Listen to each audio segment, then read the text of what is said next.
అందరికీ నమస్కారం. నేను మీ జగన్మోహిని.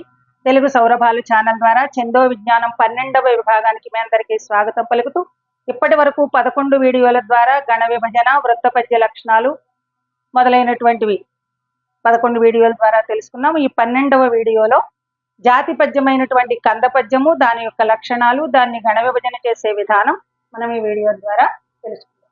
ముందుగా ఉదాహరణ చూద్దాం.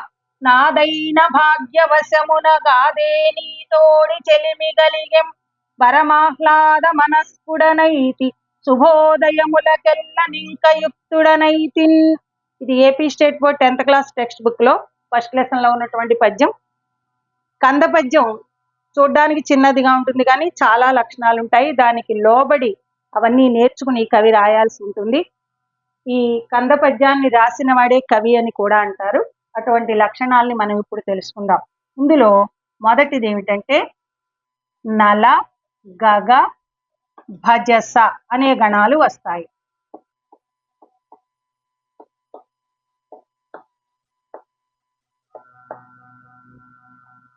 ఇవి వరుసగా రావాలని ఏం లేదు.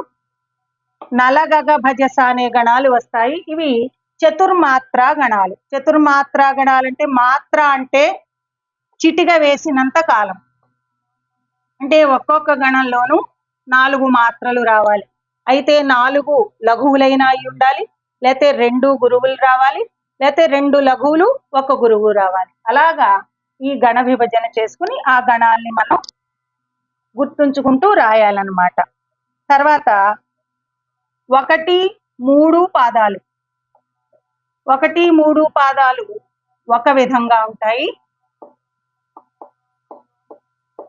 ఒక విధంగా ఉంటాయి. ఓకే, సెకండ్ పాయింట్ అన్నమాట. 2, 4 పాదాలు ఒకలా ఉంటాయి. 2, 4 పాదాలు ఒకలా ఉంటాయి. చూడండి, అంటే 1, 3 పాదాలు. 1, 3 పాదాల్లో ఏముంటాయి? 1, 3 పాదాలు 3 గణాలు ఉంటాయి. 1, 3 పాదాల్లో 3 గణాలు ఉంటాయి. ఓకే, 2, 4 పాదాల్లో 5 గణాలు ఉంటాయి. 2, 4 పాదాల్లో ఎన్ని గణాలు ఉంటాయి? 5 గణాలు ఉంటాయి అన్నమాట. అంటే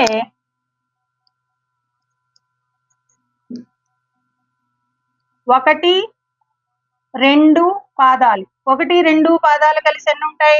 1వ పాదంలో 3 గణాలు, 2వ పాదంలో 5 గణాలు, కలిపి మొత్తం 8 గణాలు ఉంటాయి. 1, 2 పాదాలు 8 గణాలు. అలాగే 3, 4 పాదాలు, ఇవి కూడా 3 + 5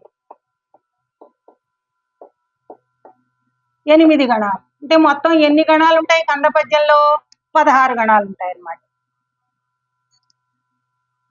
ఓకే, తర్వాత 3వ పాయింట్ చూడండి. బేసిగణం. బేసిగణం. బేసిగణం అంటే ఏమిటి? 1, 3, 5, 7.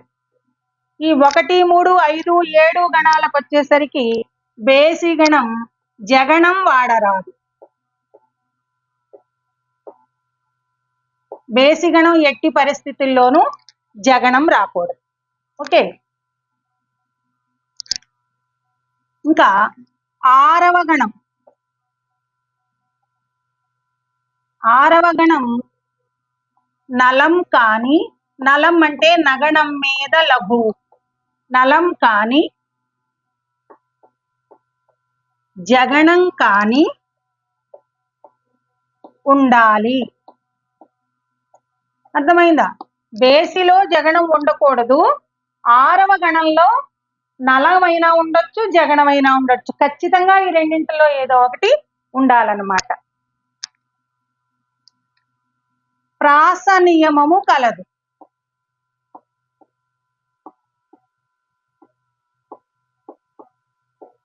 ప్రాస నియమము కలదు. ప్రాస అంటే చూడండి, రెండవ అక్షరం ప్రాస. ఇక్కడ దై, దే, దా, ద అంటే ఏ గుణింతంలోదైతే వాడామో రెండవ అక్షరము, మిగిలిన 4 పాదాలు అదే అక్షరంతో ఉండాలి. మొదటి పాదంలో ఉన్న అక్షరమే మిగిలిన 3 పాదాల్లోనూ కూడా రావాలన్నమాట. అది ప్రాస. ఇంకా 2, 4 పాదాల్లో, పాదం అంటే పద్యంలో ఉండే లైన్ అన్నమాట. 2, 4 పాదాలలో చివరి అక్షరం గురువై ఉండాలి.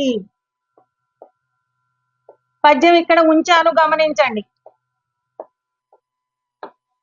చూడండి, 2, 4 పాదాల్లో చివరి అక్షరం, ఇక్కడ చివరి అక్షరం గురువు, ఇక్కడ తిన్ పొల్లుతో కూడిన అక్షరం గురువు, ఇట్లా రావాలన్నమాట. ఓకే, మొదటి పాదం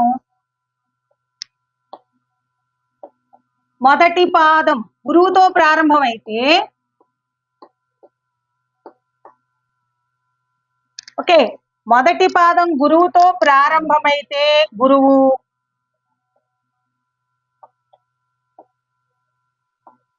లఘువుతో ప్రారంభమైతే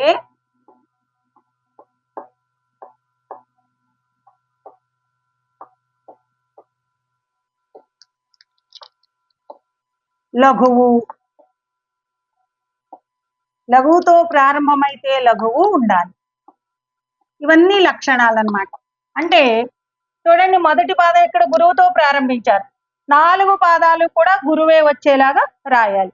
లేదా లఘువుతో ప్రారంభించామనుకోండి, అప్పుడు లఘువుతోటే రాయొచ్చు. ఓకే, యతి స్థానం చూద్దాం.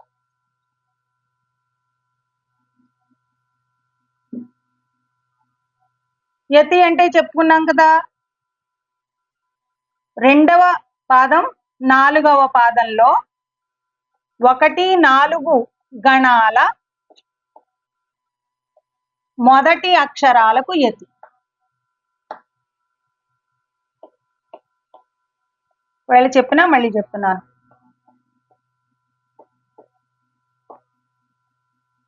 ఇగో ఇక్కడ భో, ఇక్కడ యు, ఇక్కడ నా, ఇక్కడ రెండవ గ, ఇది యతి. ఓకే, ఇది యతి స్థానం.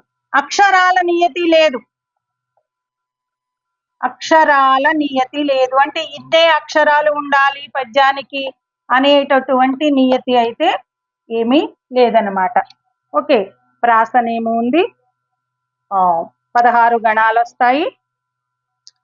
ఇది మొత్తం 10 లక్షణాల దాకా కంద పద్యంలో ఉంటాయన్నమాట. ఈ లక్షణాలన్నీ చక్కగా మీరు అభ్యాసం చేస్తే కంద పద్యాన్ని చాలా ఈజీగా గుర్తించవచ్చు. విన్నందుకు మీ అందరికీ ధన్యవాదాలు. ఈ వీడియో కనుక మీకు నచ్చినట్టయితే లైక్ చేయండి, షేర్ చేయండి, సబ్స్క్రైబ్ చేయండి. మరో మంచి వీడియోతోటి మీ ముందుంటాను. Thank you.